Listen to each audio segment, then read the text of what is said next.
Educating, informing, serving. Fact TV, keeping government honest.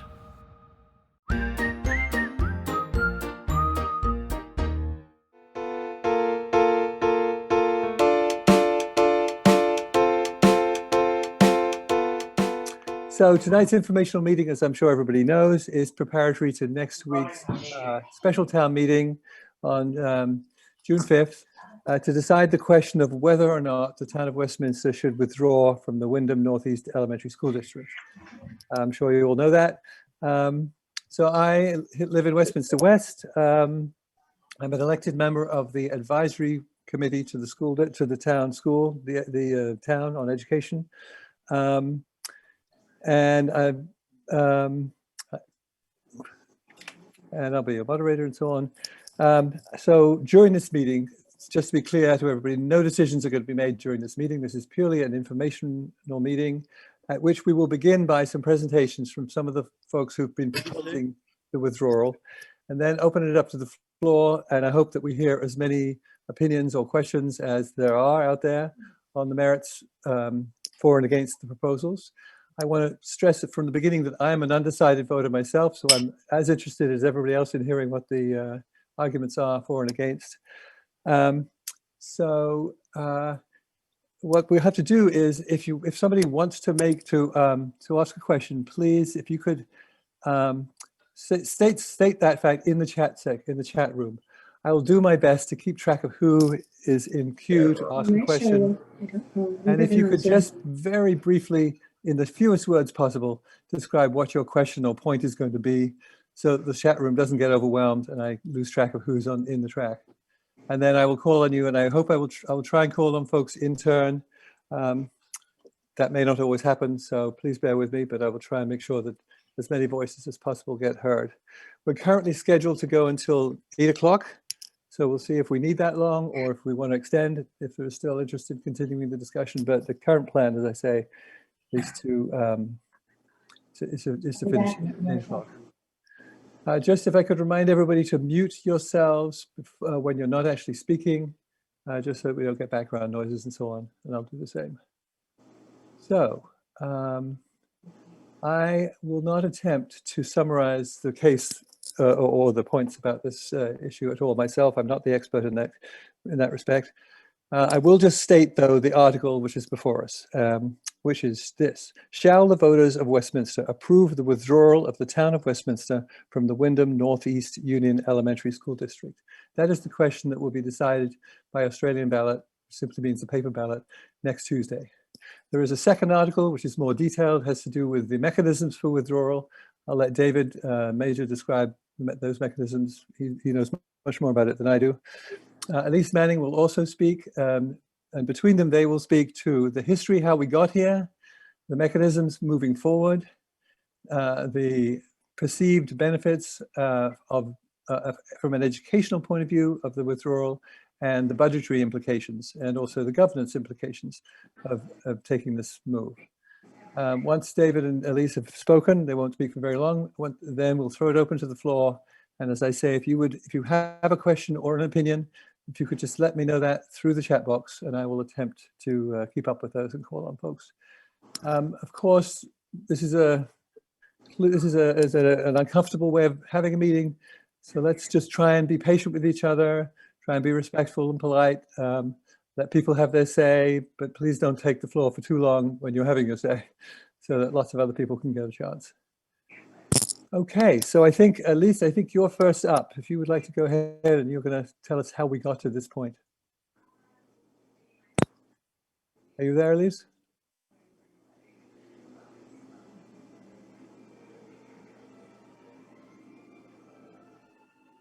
Do we know if Elise is here? David, are you here?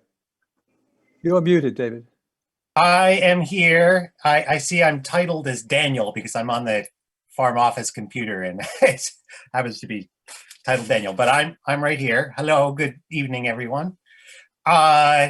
Elise should be here, but must be having some kind of technical difficulties. And can you hear me, Charlie? I can hear you, yep. Okay, so why don't I begin? She was going to begin, but I've got some notes about what she was going to say, and I'll begin, and hopefully she will when she'll appear and can take over. She was just going to talk a little bit about how we got to where we are, just a quick summary of things, and so I will proceed with that. We were in 2016, the legislature passed Act 46, and that then resulted in which asked towns to merge their districts into multi-town districts. The towns of the Windham Northeast Supervisory Union got together and came up with a proposal for merging. In March of 2017, that went before voters at town meeting time, and Rockingham approved that merger, but Westminster, Athens, and Grafton all voted resoundingly against the merger. Act 46 gave towns who didn't want to merge or attempted to give towns that didn't want to merge an option to develop an alternative governance plan, essentially a way to cooperate without losing control of the schools within their towns. So the towns, all four towns, Rockingham, Westminster, Athens, and Grafton, developed a proposal for cooperation. It's called the Section 9 proposal, or alternative governance proposal. And then at first, in May of 2018, the Secretary of Education, who was Rebecca Holcomb at the time, accepted that proposal, recommended that it would be accepted.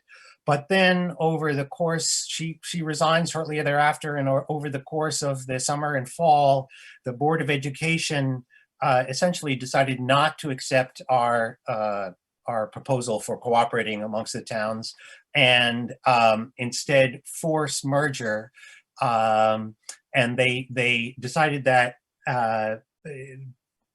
after numerous hearings and many of us going back and forth, on November 30 of 2018. So at that point, they could not force Rockingham to join the merger because Rockingham did not have school choice. It's got its own middle school, but Athens, Grafton, and Westminster were forced to merge despite voting against that. And Rockingham, ironically, even though it voted for merger, was left all by itself. There was then a Supreme Court case that was actually headed by Athens, because it was the first, alphabetically, the first of 30 some odd towns that went into this Supreme Court case. But then by last spring, the Supreme Court, in a split decision, did not find that there was constitutional reasons for denying the mergers.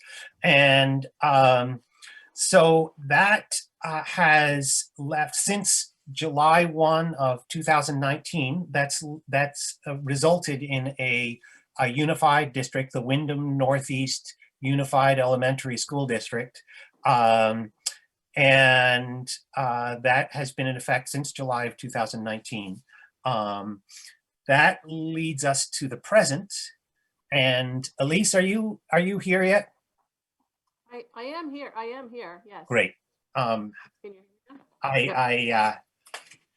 So that leads us to the present, and which is in this fall, there was a petition circulated around town, which asked the select board to hold a vote about or hold a special town meeting about the possibility of withdrawing from the unified the district, and the 5% of voters signed that petition. The select board accepted it and voted unanimously to have a special town meeting. I sort of say that in quotes because it, because of COVID, is not actually a town meeting. It's a Australian ballot that will be before the voters a week from today. You talked a little bit about what the articles of that are, but I'll just read them so that that's clear. And also say that if voters in Westminster would like an absentee ballot, you may request it from the town clerk and by calling her up, Pauline, 722-4091. And that's 722-4091. She'll mail it to you. At this point, there's going to be a box outside the town hall, and you can drop it off, drop your ballot off there. Or you can only do it till tomorrow, David. I beg your pardon? Yeah, or you can vote in person Tuesday on Tuesday at the town hall.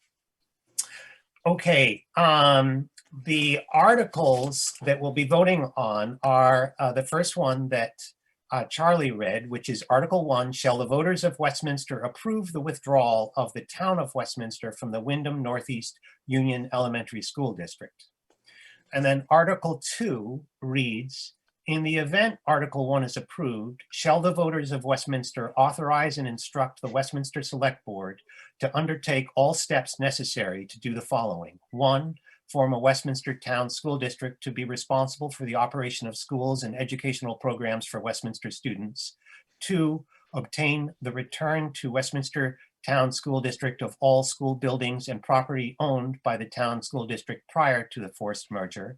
3, appoint 5 town residents to an interim school district board to effect the transition and return of the operation of schools and educational programs to the town school district. And 4, schedule a town election at the next annual town meeting of 2021 to elect 5 town residents to the town school district board with staggered terms as existed prior to the forced merger. So that is what we'll be voting on. Those 2 articles are what we'll be voting on Tuesday or before. Then what happens is if Westminster passes these 2 articles, then the Athens and Grafton have 90 days to vote on the same day to approve that merger or not approve it. I mean that withdrawal or not approve it. If both towns vote to, or put it this way, I believe if both towns vote to approve the withdrawal of Westminster, then that withdrawal goes before the State Board of Education. Given this law, which is at this point rather an old law for how to dissolve a union district, the State Board of Education has to approve that withdrawal if the schools are found to be within state standards, which they are. So but nevertheless, it has to go before the State Board of Education. And then that would leave Westminster having a town school district, much as it did before, prior to July 1, 2019. And it would leave Athens and Grafton as a unified district, which is somewhat similar to the way they ran their schools prior to July 1, 2019, when they had a joint contract together to run the one school that they share, the Athens Grafton School in Grafton. So that's where we are right now. I think that, Elise, you are going to say a few words about how it might, how the different moves might impact the quality of education. Okay, yeah, can you hear me now? Can you hear me now? Yes. Yes, Okay. yes, we can hear you now. Okay, well, I'm sorry, we were having major technical difficulties, so I missed my whole intro there. So yes, so I guess but I don't know if you said this, but that Halifax and Reedsboro successfully used this law to withdraw from their forced merger. And that's, you know, what we're following in their footsteps. So one of the big questions is how will this affect the quality of education if we withdraw from Athens and Grafton and Westminster? And this is open for discussion, but it seems that the quality of education will not be affected because the two schools are basically running the same way as they did before the merger. We have no joint programming. Last year there was, we shared in Studio Y, which was an arts program at the West School. But that was really the only program that they shared, and the children were kind of bussed in separately. So there are no meshing of classes, no joint programming, and that's primarily because of the distance between our two schools. Athens and Grafton are located in the village of Grafton, and that's about half an hour away from Westminster by car. It's about 45 minutes by bus, one way.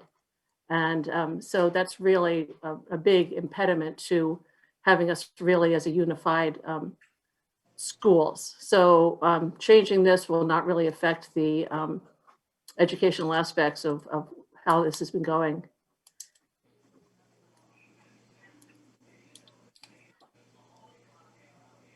And at some point, maybe Cheryl might want to Right. talk about that also, but Elise, I was now, I think, going to jump in and talk about or introduce the discussion about budgetary impacts. And we're in the second year at this point of the merged unified district. And at this point, because the schools more or less operate independently, the Westminster Center School develops its budget. The Ath-Graf School develops its budget. They're added together, and that is the budget that becomes the unified school district budget. There is, as you said, not much or in the way of any sort of ability to combine programs. We're not having third graders bused to Grafton or fifth graders bused to Westminster, or sharing teachers or that sort of thing. So that the way the budgets are done is one school plus another school. If we vote to withdraw and it becomes Athens and Grafton running the Athens Grafton School and Westminster running the Westminster schools, then it becomes it becomes as it was, and it will not change the budgeting from an expense side. And from the revenue side, the capital side, there are, it becomes sort of subject, how one's tax rate is affected becomes influenced by the state formula that is all school spending is run through to determine what your tax rate is. That's a fairly complicated system, but it essentially, from the Westminster standpoint, it would return it back to the way it was prior to the merger. I think at this point, we'll close by this little sort of introduction of the ideas involved or the issues involved by just talking about the impact of any change on our local democratic or local democracy or local democratic control of the schools. Number one, we're all part of the Windham Northeast Supervisory Union. That won't change. Instead of what it is right now, the unified school district plus the town of Rockingham school district, plus the high school district, it would be the Athens and Grafton School District, the Westminster School District, the Rockingham School District, and then the high school district, all part of the Windham Northeast Supervisory Union.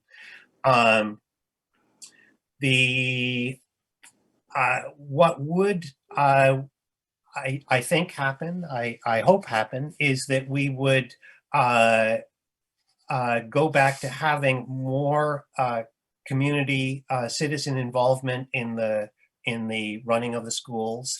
Right now, the unified district is just 2 people from Westminster, 2 people from Athens, and 2 people from Grafton.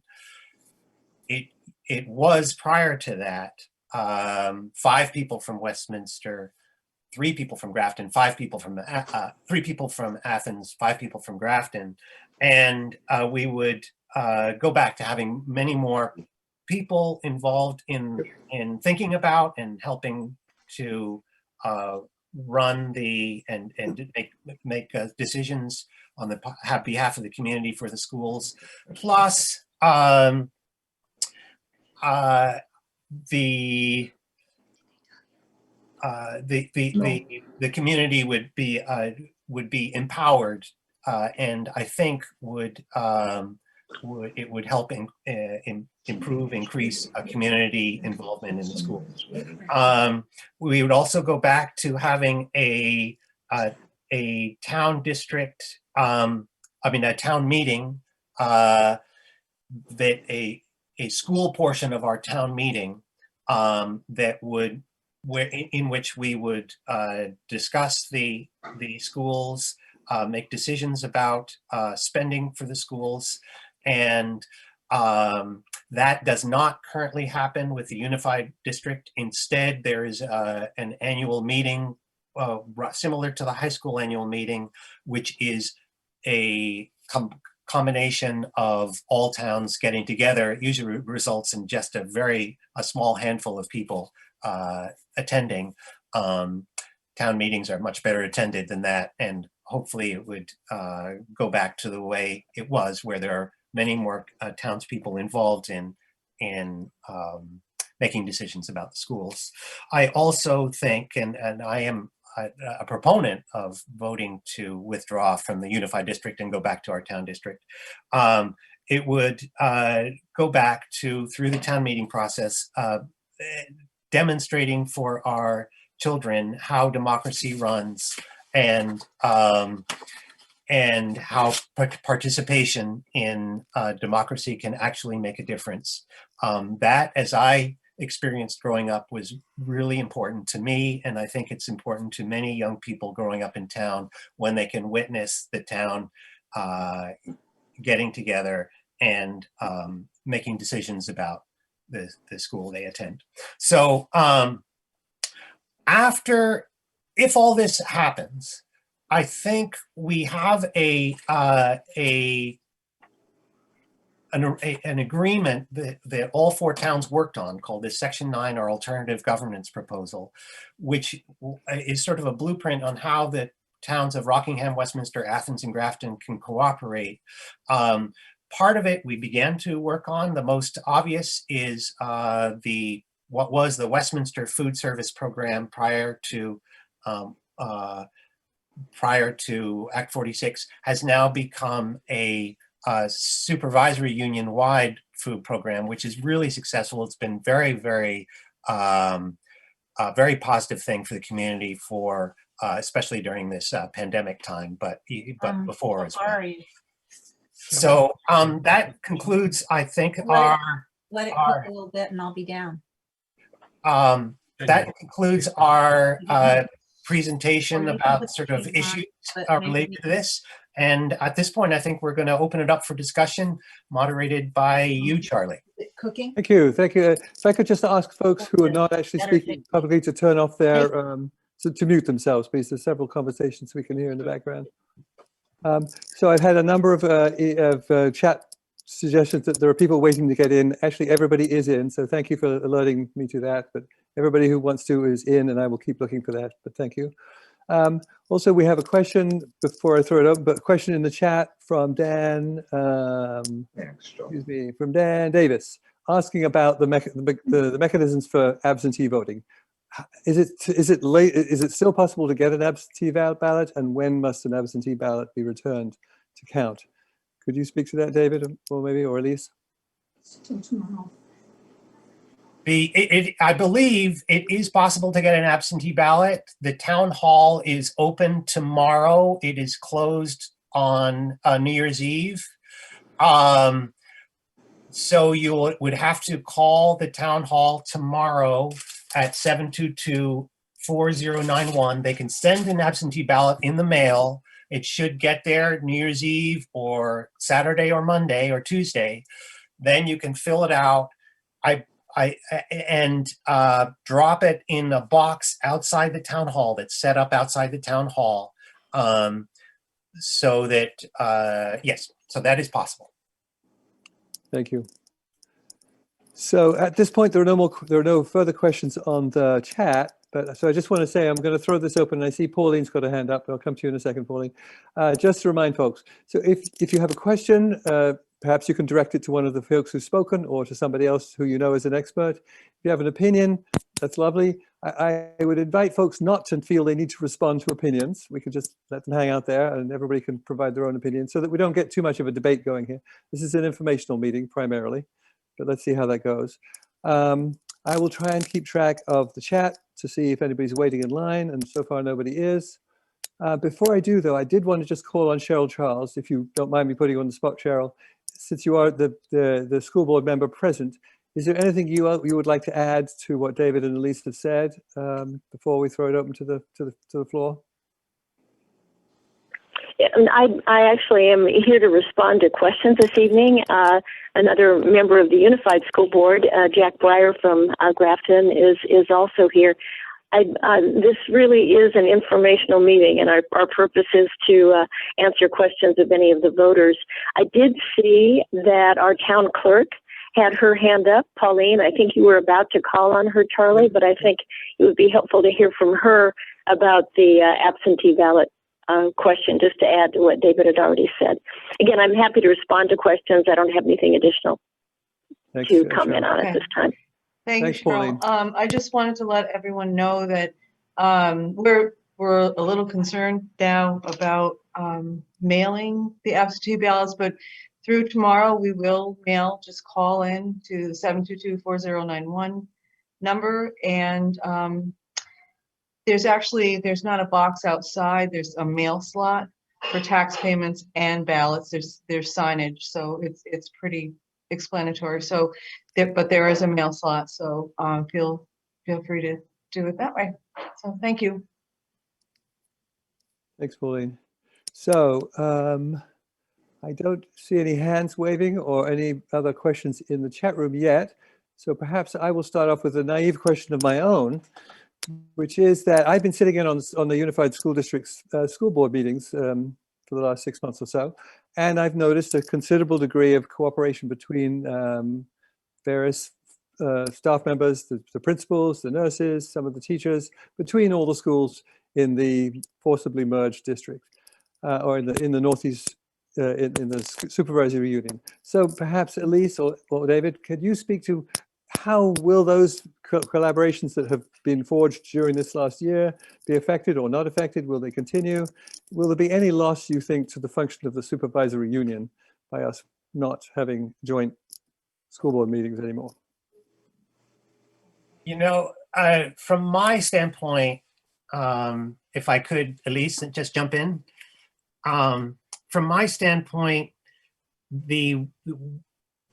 one of the positive things that has come about from the whole Act 46 process is the communication between the town's school districts, what was school districts in the Northeast Windham Northeast Supervisory Union.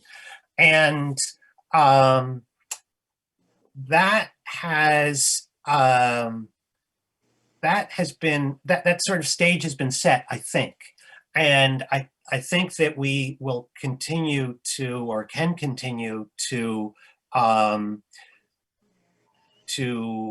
work on methods in which the districts can cooperate and you know, utilize resources as best we can between the districts. The food service program is the first case of that happening in a really good and productive way. But the Windham Northeast Supervisory Union will continue to exist and will continue to have, it meets once a month or more, and continue to have board members from the districts, whatever the districts are, come to that meeting and make decisions together, work on ways in which the districts can be more efficient and be cooperative together.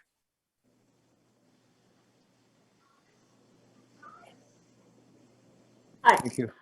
So I'd also like to say that over the last 5 years through this whole process, the different school boards, all 4 of the school boards and the SU have worked really well together, really listening. There's been a lot of hard things to get through, but the boards have really just worked together. And it has been noted, like there's someone that knows a lot about all the different boards and the forced mergers throughout the state. And they said that this was like one of the few places where there was not, there wasn't a lot of contention between large towns and small towns, that it was like one of the prime examples of people working together. So I think we'll just continue to do that. Thank you. So Michelle Boslan, you have a question about Studio Y. It's Ron's question, actually. Yeah, Oh, so it's okay. a two-part. Yeah, I don't have a strong handle on that. So is the Studio Y, well, that right now they were saying there'd be no changes. Do all 3 towns participate, and would the AFGRAF kids be excluded? Who would like to take that? I can make a stab at it. I think that would be a decision of the boards, and I would like to see the Studio Y program continue for all for the school districts as much as they would like to be involved with it. But it's not. It's something that would be. It's a decision that would be made as time goes on. And even just what happens with the Studio Y program in the coming year. It's just it's a right now a decision of the Unified District Board. It would become a decision of the Westminster Board with feedback from the Athens and Grafton Board. So fair enough. It sounds like a moving target, and then budgetarily the same things. Like we were saying, there would be no influence. Is it true then that Westminster already funds that in a way that it wouldn't be affected if Athens and Grafton were not participating? Well, right now there is no Westminster. So far as the school district is concerned, there is no Athens, there is no Grafton. There's the one pot, in a sense, which is Athens, Grafton, and Westminster all combined. And Studio Y is one of the expenses that comes out of that big pot. If Studio Y were to, if the merger were to succeed and Studio Y were to be continued as it is now, then it would be a budgetary figure in the Westminster budget that would then be something which Athens and Grafton would pay for as an expense in as much as they were involved with the program, I would think. Thank you, David. Jack Breyer, you said you could perhaps speak to this issue. Can you unmute? I had to find the unmute button, sorry. Yeah, Studio Y has come up a couple of times in our discussions. The reality is that the program is physically located in Westminster West. We have heroically, our teachers and our principals have heroically tried to make use of the facility it's been a bit difficult, to be honest. It was difficult for the AthGraph folks to make the use of it that they would. Today, it is being paid for by the 3 towns because it's just one district. I would presume that this would fall back into a Westminster only program with budgetary responsibilities accordingly. It's not a particularly expensive program. I think that what we have seen in Studio Y is a model that we have tried to partly emulate on the campus at Grafton with our outdoor oriented programming. And it would be my hope, my expectation that in a Article 9 style governance model, which we have talked about, that these are the types of programs that we would, in fact, be looking to spread across all 4 communities and not just 3 out of 4, because I think the program is valuable and I'd like to see it be part of the curriculum. In the articles of governance that we have for the SU, the supervisory union has a greater say in curriculum than may be generally appreciated. And this is one of those places where I would like us to focus on that. And in future years, I mean, I may not be on the board in future years, but I would still hope that successor folks would do that because I think it's a good program. And that would be the strategy. As far as I say, the financing of it, it's not terribly expensive, but it would be falling to Westminster exclusively in terms of the building and all the rest of it. Hope that's helpful. Thank you, Jack. So we have questions on the list from Jack Mateau. I hope I'm saying your name correctly. From John Gregg, and also from Tatiana Schreiber. So, Jim Mateau, rather. Jim, do you want to go ahead with your question? You there? Yeah, I'm now unmuted. Yeah, my question was just administratively, when does this kick in? Would it begin at the start of the next fiscal year and thus the following school year to begin in September, or would there be anything different than that? Thanks, Jim. Who could take that, David? Or That's a very good question, and one which I think I don't have a real good answer for. I think that if the Athens and Grafton held a vote promptly, we would be able to elect a school board at our upcoming town meeting in late February, I guess it is, I think, early March. And then I presume there would be a little bit of a transition while the school year, which the fiscal year closes out at the end of June and the new one begins at the beginning of July. I assume there'd be a transition at that point. That would be the sensible time to have one body take over from the other body. But there also is the timing issues of that vote, the timing issues of when the State Board of Education actually gets to ratify it all, makes it a little bit fuzzy. So when it actually would happen it's a good question. I don't think anyone really knows at this point. I do know that the town sort of because the town has to prepare the town meeting warning now, in a sense, is warning a vote of for the town school board members, so that if it happens in that relatively short order, we can actually take that vote this coming town meeting. David, just to clarify though, would it be true to say that if deadlines get missed or things get drawn out, that it may be necessary to have another full school year as a merged district? Great question. I don't know. I would think that would be the sensible thing because trying to do make this transition within a school year becomes, I think, pretty much impossible. But that's what I would assume. But I think it would be left up to the lawyers probably to figure that out. Charlie? Is there anybody else briefly on that topic, Jack? Go ahead. Yeah, it's exactly on that topic.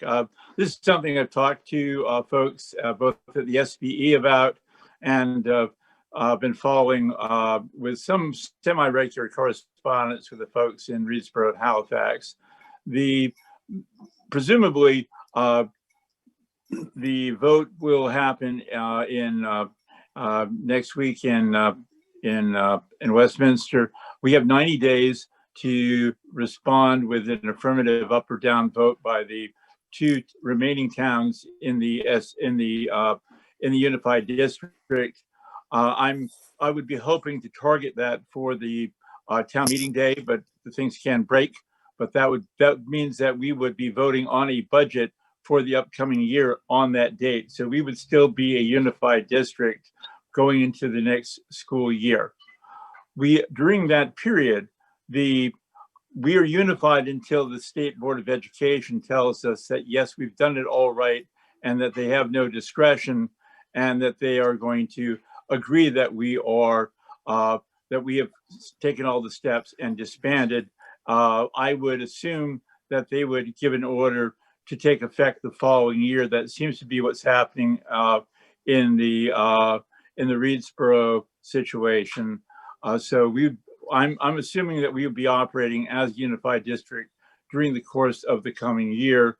That would be that's at least what John Carroll seems to think, and that's the process that I'm assuming we're going to go.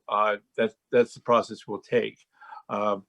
We'll see, because you have to remember that the SBE may not agree with our assertion that they are mandated to do this because we are a forcibly unified district, whereas the folks that came before the SBE were voluntarily merged and therefore made a claim that they were governed under the law that was originally intended for union high schools, where members can withdraw and the state has to accept that. We're going into a bit uncharted territory here, and so far the legislature has been good enough not to muck it up. So I'm saying this for Mike and Leslie's benefit, so that they don't, in the middle of all this, change the rules while we're going through this process. Thank you, Jack. John Gregg, you've been waiting in line. Why don't you go ahead with your question? Hi, thanks. I guess I have a question. Why do 3 towns that have less than 5,000 residents in total each need their own school board? I mean, I think, sorry, that's a puppy in the background. I mean, all told, I can't believe we're talking about more than 300 or 400 students K through 8. Do we really need 3 school boards to do this? You know, the main benefit that David seemed to talk about is sort of promoting lessons in democracy and stuff, seeing people vote on their school budget. But I mean, we're still going to have a floor meeting for town meeting for the municipal side. So that seems like a pretty good lesson. And then finally, and I guess most critically, how would a Westminster school board on its own capitalize on initiatives that would probably get better funding from the state if it involved more schools, like a shared language teacher and that sort of thing? Thanks. John, would you like a response, or was it are you just putting that out as an opinion? No, those are questions. Okay, good. Okay, so anybody want to take those? Who's going to take them? Oh, David, you're muted, David. there. Okay. Hi, John. I'd be happy to at least sort of help think that out a little bit. In some ways, the more adults involved in the schools and the running of the schools, the more adults involved in the better for the kids, whether it's 5 kids or 50 kids or 500 kids. And the more community participation, the more empowered the community, in the running of the schools, the better it is for the kids, I believe. I also think that, and you know, when you actually go to town meeting, or when you went to town meeting prior to the forced merger, the schools were heavily involved because a number of the school officials and teachers and school board members and so on had to be present. So there often is daycare happening there. There are more kids there, and when town meeting does not involve the schools, when that third or greater than third of the town meeting role is taken away, it takes away from the involvement of that younger portion of the community in town meeting often. Or I believe it does. And so I also am a big proponent of town meeting. The more town meeting can do, the more people are involved, the stronger the institution, the better, I think, for the community in the long run. And finally, in terms of capitalizing on initiatives from the state, that I think is what we tried to do, and I think we'll continue trying to do through the Alternative Governance Act, sort of Section 9 cooperation of all 4 towns, not just Athens, Grafton, and Westminster, but Rockingham included, which is by far the biggest town in our district or in our supervisory union. So, you know, my judgment lies in favor of having town control over the schools because of reasons. This seems to be an issue that's pretty central to this whole debate, this question of local control. I wonder if there's anybody else out there who hasn't spoken yet who would like to speak one way or another to this issue. Is it worth it? Why are we doing this? I can't see everybody, so if anybody just wants to jump in, that'd be great.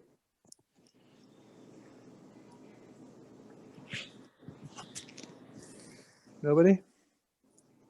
I would like to come back to a point that Jack made, and I think Dan Axel might be speaking to the same issue, which is whether or not the law that we have been told is the under which it may be possible for us to demerge, in fact, applies to this case. So Dan, was that your point? And then I'm going to come back to Tatiana afterwards. But Dan, did you want to speak to that point?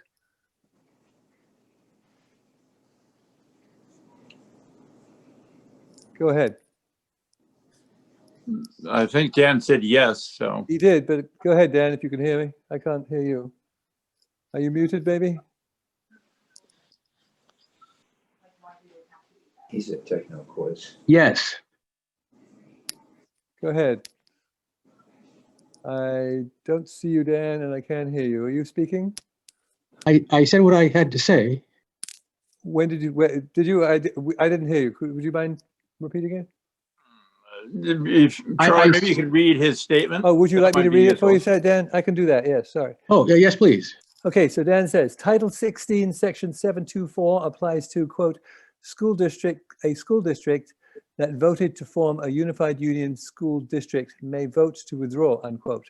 Westminster did not vote to form a unified school district, unlike Reedsborough and Halifax. Why would the State Board of Education recognize this vote? Now, it may or may not be that there's anybody qualified to opine on why they would or wouldn't, but it clearly is a question that's out there that they may or they may not. Does anybody have any wisdom on this? I can be helpful. There are 2 provisions in state law. One deals with voluntary mergers. The other just deals with merged districts. They're actually different. They're different provisions. One's, I think, 121, and the other's either 124 or 126. I can't remember which.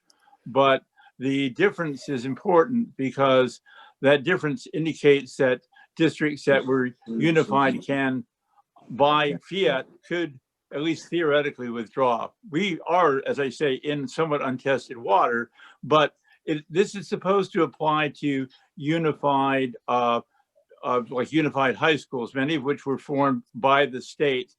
Towns weren't really given an option back in the day. You were part of a union high school district, and you could fight your way out. And the only reason I know any of this is because there was a stretch when Grafton annually wanted to get out of the union high school, and we researched this in some degree, and the barrier was not that the SBE was going to turn us down necessarily, but was that the other members of the union high school district would have to vote to allow us to get out. And that never seemed like it was a possibility, because Rockingham was very clear they weren't interested in such a thing. So here the situation would be that Westminster would like to withdraw, and they are going to have to get the permission of Athens and Grafton to withdraw. And since Athens and Grafton never wanted to be part of a unified district, I think the chances of that are a lot higher, assuming everything else being more or less equal. So that's the answer as best we have it. It is quite possible that this will be disputed. Donna Russo Savage and Dan French have both said that this is a legal gray area, even from their perspective. So they don't think it's cut and dried that we can't do it. We'll have to find out when we go before the SBE, or when you go before the SBE. Thank you. Any other thoughts on that point before we move on? Tatiana is waiting in line. Yes, I'll speak. That question I put in the chat was just a process question. I probably know the answer, but I just wanted a clarification on the process, the vote. So the vote is a simple majority that we do on the 5th. And then my understanding, Grafton and Athens each of them have to decide when they're going to have a vote. And then they have to vote also to withdraw.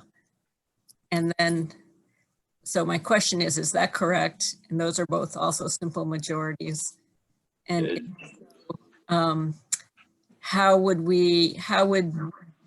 if Westminster votes to withdraw, what would be the process of trying to persuade the Athens and Grafton voters to do the same? I just heard Jack say that he thinks they would anyway, but maybe they wouldn't. So obviously that needs to happen. So, yeah. And then I have one other question after. Okay. Tatiana, let me just walk you through again the process as best I understand it, and I've gone through this a couple times, so I'm hoping I've got this accurately. You'll have your vote in January 5th. Like any other vote, like if you were having a budget vote, there is a 30-day window where the vote could be appealed and they can make a revote. I'm not really expecting that to happen, but it's at least theoretically possible. It's a good reason to have a robust turnout on the 5th, by the way, because you don't want that to be the reason that it's challenged.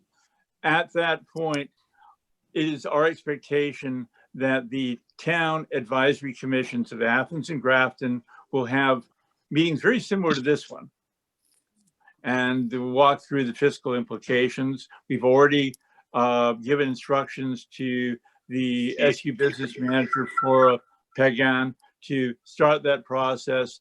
We have tried to support that by having model budgets broken out by a Westminster separate district and by an Athens Grafton joint district.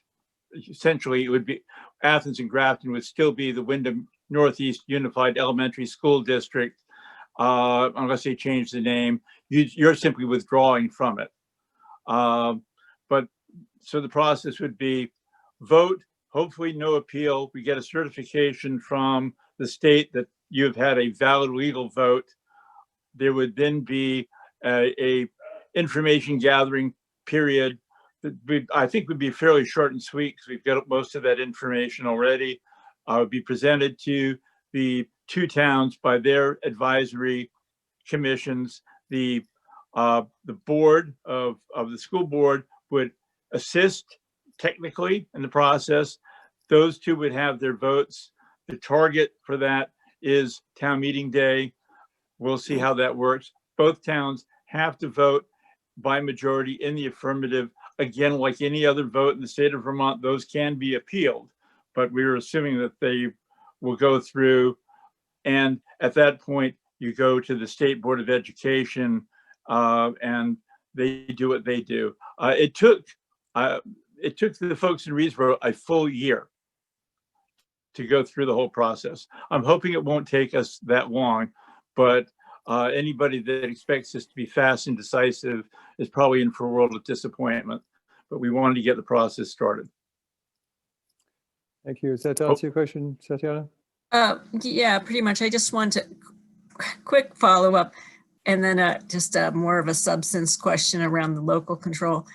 The follow-up is just obviously to make this work, then both Athens and Grafton both have to vote in the affirmative. So to make it, not a waste of all this time and effort, I'm just wondering what the process, if people who are pushing this, decision have a process for making sure that the Grafton and Athens do vote in the affirmative, because otherwise it would all be for naught.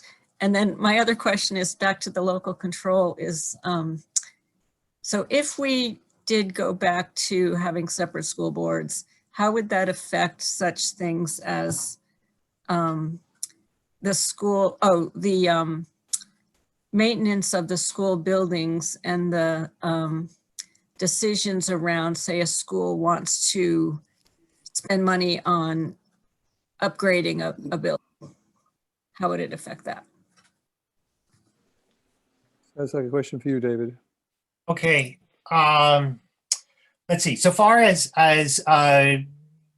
lobbying Athens and Grafton to support the withdrawal of Westminster, we're actually here right now in part because Athens and Grafton have been pushing us to come on, Westminster, get with it. Halifax and Reedsboro just did this return to their town school districts. Why don't you hold a vote?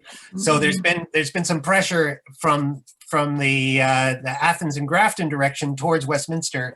I think that I would be happy, and I'm sure some other Westminster residents would be happy to attend any informational meeting or talk to the advisory boards in Athens and Grafton. But I mostly think it's up to Athens and Grafton to decide whether they were better off as a single district of the two towns than they are with Westminster.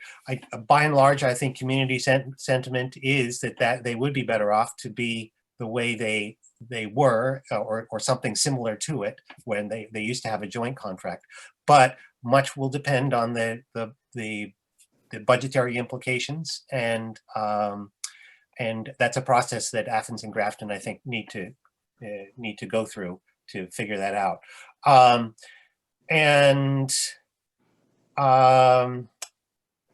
losing what second maintenance question. of the buildings. That was my second thing. That would go back to the way it was, which is that if it would be the responsibility of the Westminster Town School District and the voters of Westminster to decide whether to fund a repaving of the parking lot or whatever it might be, build a new classroom or whatever the issue is at the time. Right now, that is a decision of the unified board, but it would return to a decision by the town school district. Thank you. Sarah Waldo has a question. Should I just read it for you, Sarah, or would you like to ask it yourself? Okay, so Sarah asks. Read it. Go Okay, ahead. Sarah asks, will the vote to withdraw require a certain percentage of Westminster registered voters? This may speak to Jack's point about the challenges and so on. Does anybody know whether there is a minimum percentage of voters required to carry a vote like this? I think it's just this is David again. I think it's just a simple majority vote of those who vote on Tuesday or before. I don't think there's any other criteria besides that. Now, obviously, I think Jack's point is valid. If 3 people vote to withdraw and 2 don't, that becomes a something which might be open to a challenge. But the decision is by the people who go to the voting booth. Okay, thank you. Thank you. There are no further questions in the chat. Is there anybody else waiting to get in who hasn't spoken yet?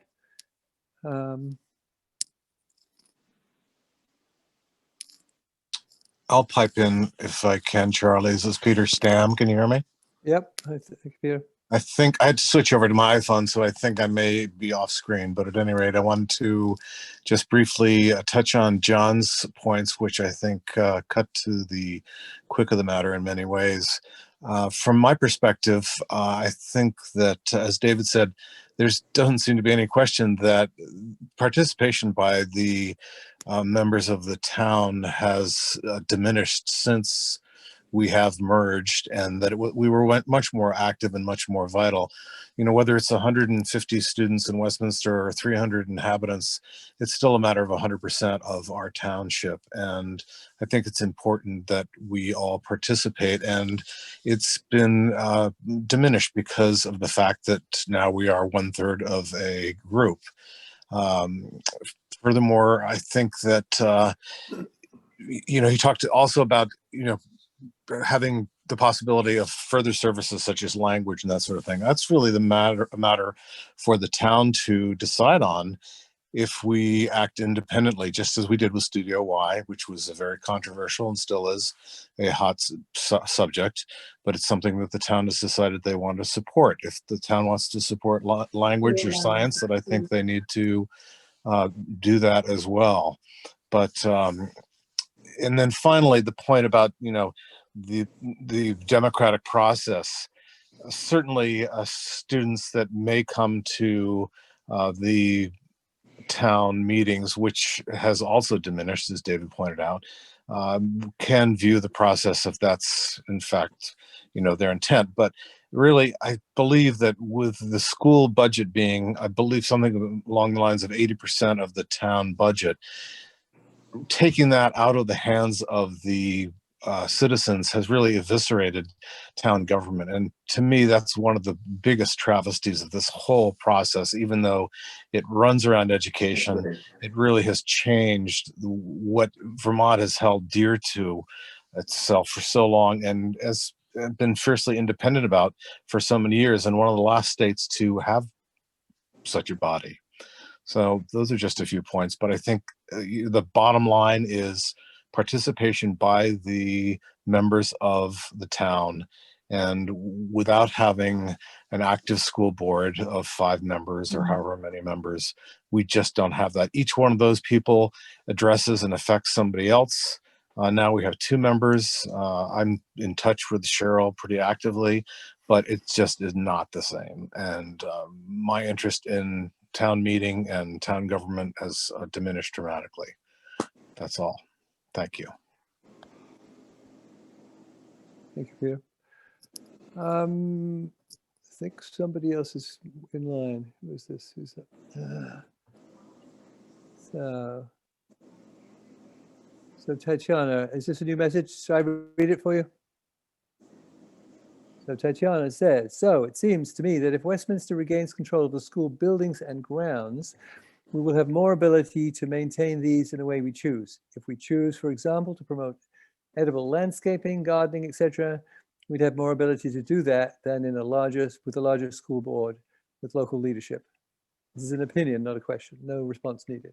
So I think Tatiana is saying is pitching for local control in that respect. That being said, so I hear strong opinions about local control. Haven't heard a great deal in this discussion about educational quality. At least you did speak to that a little bit, but I do remember that at the time of the original merger, forcing of the merger, there was discussion of kids having to spend long times in school buses, and on the one hand, and also the possibility of shared resources, language teachers, specialists, and so on. So there would be pros and cons of being merged. Did any of that pan out? Did we, in fact, lose or gain anything educationally from being in a merged district? I wonder who would speak to that. Just for specifically educationally, not the town's governance, Sure. just the education of the Charlie? community. Well, I wonder if anybody in Westminster has a feeling about how it went down in Westminster. Cheryl, do you have something to say on this subject? Oh, I'm happy to. I think one of the things that still happens in reality is that there's a tremendous amount of leadership from the school principals, and the teachers on site at each of the buildings. And so, whereas the curriculum overall is heavily defined through the supervisory union and in turn informed and guided by the state, it's still up to the imagination and the dedication and the professionalism of the teachers at the local level to implement their best approaches, their most effective ways of teaching the children in their care. And whereas the board discusses and learns about and supports those things that are going on, I still want to say with this question about educational quality, that has remained throughout this process, and it really is a testimony, again, to the talent and the dedication of the teachers at the local level. But I'd reinforce that the wider community misses the opportunity to learn as much about all of that when those stories are not brought to town meeting as they have been in the past, when it's really, Athens and Grafton talking about what's going on in their building there and what's going on in the Westminster building or buildings here. So have I seen any change in educational quality? No. Is there a lot of collaboration and cooperation, not just between the two principals in our unified district, the principal in Grafton, Athens, and the principal in Westminster, but even from where we stand as a unified board, we're trying to do as much as possible as was intended through the alternative governance structure. That is, we're trying to get all the principals, in this case specifically at the elementary level, to talk even more and share ideas. We do that through the supervisory union, and those kinds of things will continue. From the point of view of the quality of education the children are receiving, there will not be a big difference whether it's the independent Westminster, Athens, and Grafton, or whether we're still in a merged situation. That's based on my observation, at least. Thank you, Cheryl. Jack, were you wanting to speak to the same point, Jack? Jack Breyer? Yeah. Hold on, my phone is dying, so this may be briefer than I intended. The reality is we try to do a lot of merging, partly for financial reasons, partly for consistency reasons. We did try to work with, have a single principal, but the geography of the matter made that difficult. We tried to find ways to merge our arts programs, but again, the geography of carting teachers back and forth 45 minutes between schools made it impossible. This is the John Gregg question too. Why do we need two? We don't need three boards, but we do need two, because the reality is that we've got one board running what is effectively two different school districts, and it just seems a little bit silly to be doing that. If there were any roads in common, if there were any natural connections between the communities, this would be an entirely different discussion, but there just aren't. And there are no ways to make this system more efficient. There's no way to make the quality of educational opportunity cleaner than it is presently, simply because physically you've got a school of about 60 kids in one location, a school of a couple hundred in another location. We have communities that probably don't know each other as well as they might because of the physical distances. And it's just hard to create a rational governance system that takes into account those communities. And it's that reason, as much as any, was the reason we objected to the whole thing in the first place. The whole merger thing. I could add as well that for townspeople, the budget that they vote on in the unified district is a budget that is a school that they know. If you're a resident of Westminster, you know the Westminster Center School. Maybe your kids are there or have been there, or your grandkids, or you are likely to have some familiarity with it. The budget is that school added to the budget of the Athens and Grafton School, which in all likelihood you have never been to, you don't even know where it is. The same is true for people who live in Athens and Grafton. They just have very little familiarity, if any, with the Westminster Center School. So when we look at the budget that has the school we know plus an entity that we don't know, or vice versa, we're in a sense not making the budget more transparent, as was the objective, one of the objectives of Act 46. We're making it more harder to read because it's mixing figures from schools that are essentially independent just because they are so far apart. Thank you. Charlotte Gifford's been waiting in line, and then John Gregg, I think, has a follow-up. So Charlotte, why don't you go first? Are you there, Charlotte? My question's in the chat. I'm happy to hear the answer. Shall I read it for you then? Okay, so it says, what is the position of our teaching profession and staff, professionals and staff, and their union on this whole question? Does anybody have a lead on the opinion of the teachers and staff on this question?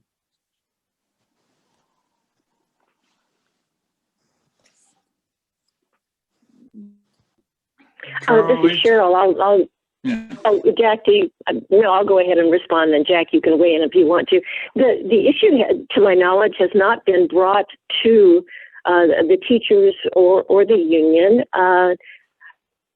I think what I'd like to reinforce is that the school-related decisions, I said a little bit of this earlier, having to do with the teachers and the principal at the local level in the building.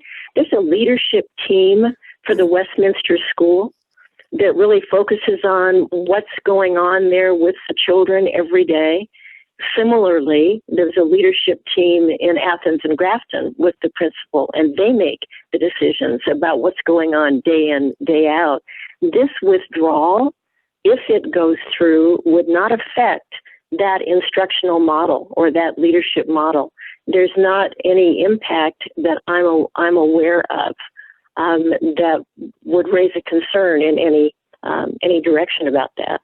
It doesn't affect the day-to-day lives of the teachers in either building or the administration in either building, to my knowledge. Jack, you want to add to what I said? Sure. Charlie, could I follow up, please? Sure, Charlotte, is that Charlotte or who's speaking? Yes, it's Charlotte here. Could I please follow up? Go ahead. Go ahead. I'm simply stunned that there hasn't been discussion between the board and the union. It undermines. I should have said first, I am a union member of an educational union as well. I belong to the same union as all of my colleagues in the Westminster school system and in our wider supervisory union. It undermines your argument that this is for educational quality if you have not had the discussion with the instructors and the staff. That's not the same thing, Charlotte. You're conflating a couple things. I'm going to give you an answer that actually partly supports your point and partly doesn't. The part that supports your point is we have urged our two principals to jointly report principals' reports together. And they like each other quite a bit. And people will be aware that the current Westminster school principal, it was the former Athens Grafton school principal. And I was very happy about that. And I thought it was important, if only to help coordinate a common education program. I think it was a useful thing. That kind of supports your point. What doesn't support your point is the idea that somehow we have not, that A, the union speaks for their members on educational issues or on this specific issue. They do not. It's a they are wages and working conditions. There will be no, and nothing else, and you know that if you're a member. And you'll also be aware that the union doesn't want to be talking to us right now because we asked for them to adhere to their contract, which says that they'll negotiate in a collaborative fashion, and they don't want to adhere to that part and have refused to meet with us. That has nothing, absolutely zero, to do with whether or not they have an opinion on a merger or non-merger. Most of them that I've talked to, and I've talked to I think close to the majority of them, have said to me that they view the issue as a governance issue. If there's any effect on them, it eliminates the issue of whether or not we're going to try to force sharing an art teacher or a music teacher. Outside of that, it's really not been a thing. Most of our teachers were with us before the merger. They'll be with us after the merger. They know the way things were run when there were two separate boards, and they know the way things are run with one. And I don't think that most of them could tell the difference. Jack, could I interrupt you a second? Could I, Richard's iPad? Sure can. I'm done anyway. Okay, Richard's iPad. Have would you mute yourself, please? We can hear a conversation in the background. Not sure who that is, Richard's iPad, but okay. So Charlotte, you've asked on line if you'd like to follow up. I'm not sure if, would you like to follow up another time, or have you already? Yes, please. I think, go ahead. Jack, I just have to say that you misunderstand the union movement if you think that the changes involved in a merger or unmerger do not involve working conditions or the professional practice of the people involved. It absolutely does. One of my cousins was one of the founders of the NEA, so I got a kind of good idea. But that's a discussion we can take offline. Maybe we should table this one.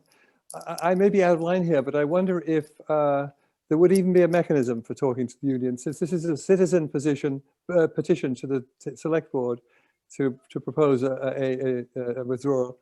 I don't even know what would be a mechanism anyway, even if it were desirable, or were it desirable, to address the unions on this issue.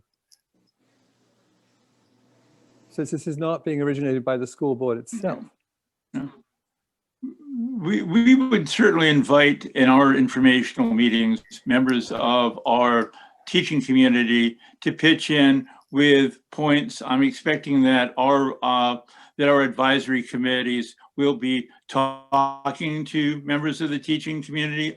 I will be inviting them to our meetings, including any members of the Westminster teaching community that wants to add their 2 cents when we have identical meetings to this one.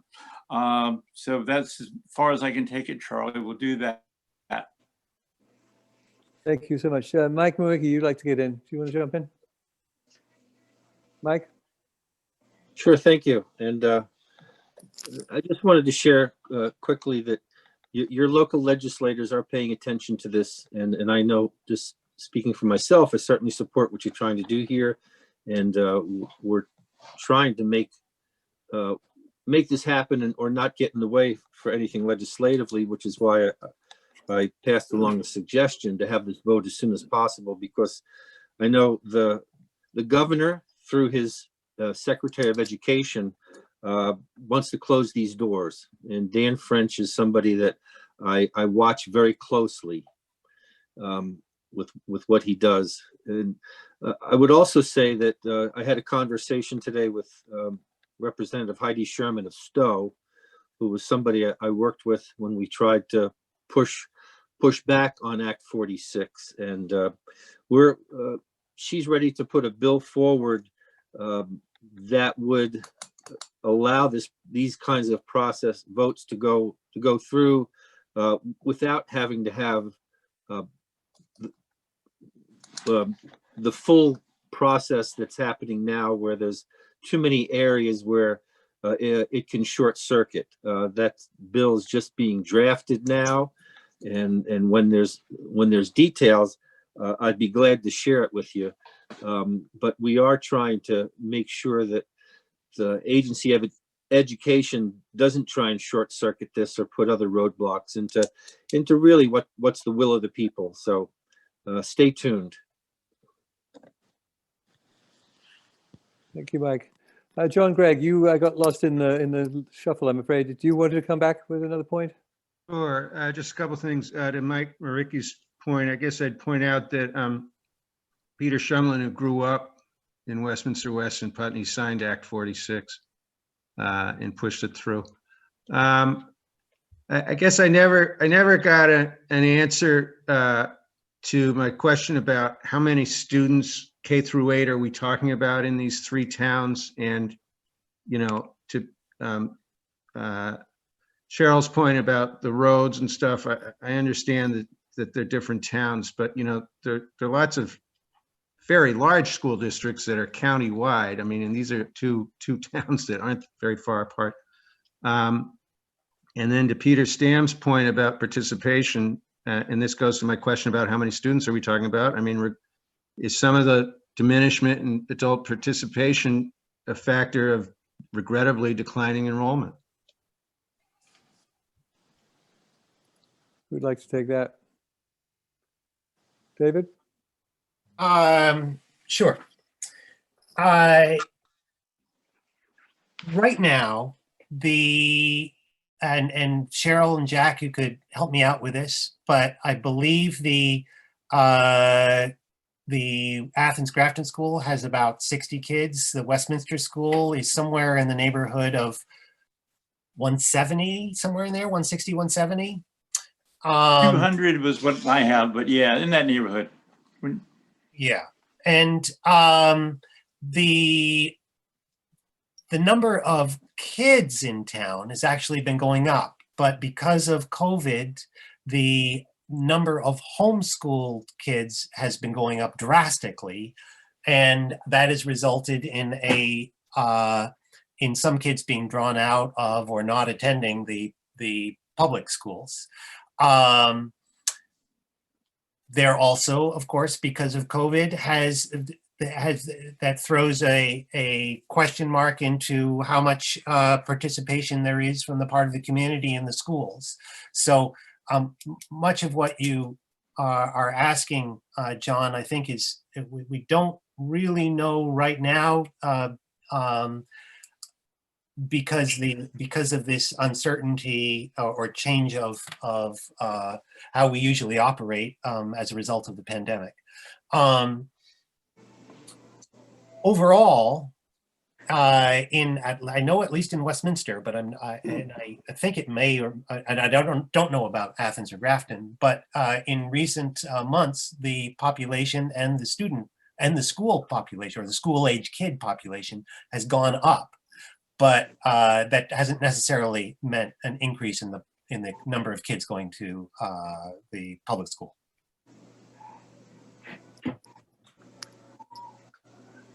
How's that, John?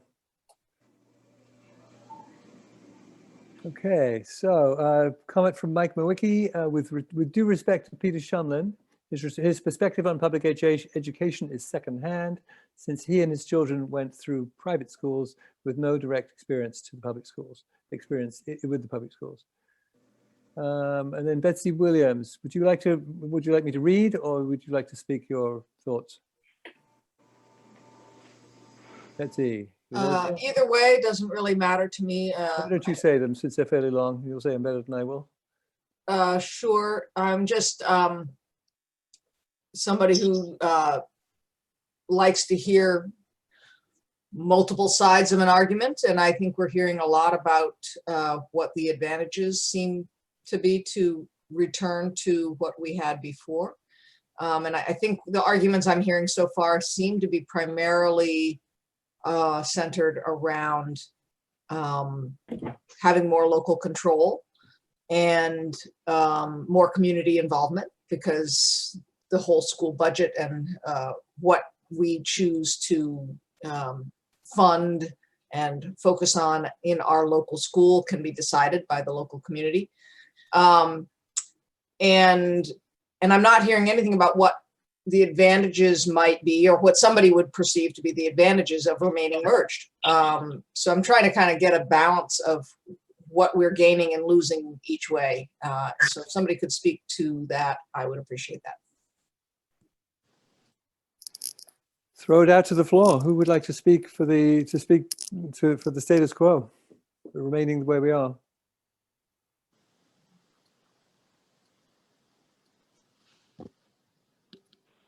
This is Cheryl. I'll make a comment, and then I certainly encourage others to add in.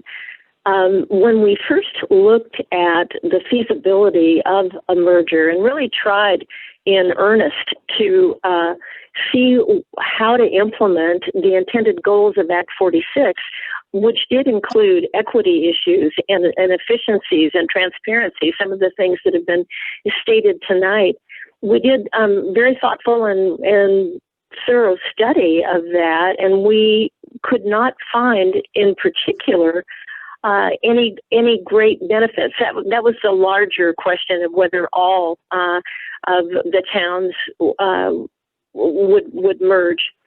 In this case, as we've looked at in recent times with Athens, Grafton, and Westminster being a merged district, we have seen no appreciable efficiencies or cost savings as a result of this. There really have not been any advantages fulfilled consistent with the purposes of the law that at least I can see as a board member. And I'd be, again, happy to have others comment on that. One case in point this year, as an example of what might have been, there was a possibility of having one principal for the two buildings for Westminster and then Athens and Grafton. And after a lot of deliberation, looking at that scenario from a variety of directions, finally the administration recommended against one principal, but really did encourage us to keep two. And the board did make that recommendation. That's reflected in the budget. That's an example of what might have seemed like an easy place to make to achieve some savings, and we were not able to do so. Thank you. Jack, there's a note. Were you volunteering to speak to this issue, to speak against the motion? I will, only because I don't think anybody else is going to on your board. And I think that the arguments for status quo are kind of weak sauce, but I'll give them to you. They really are about fiscal stability.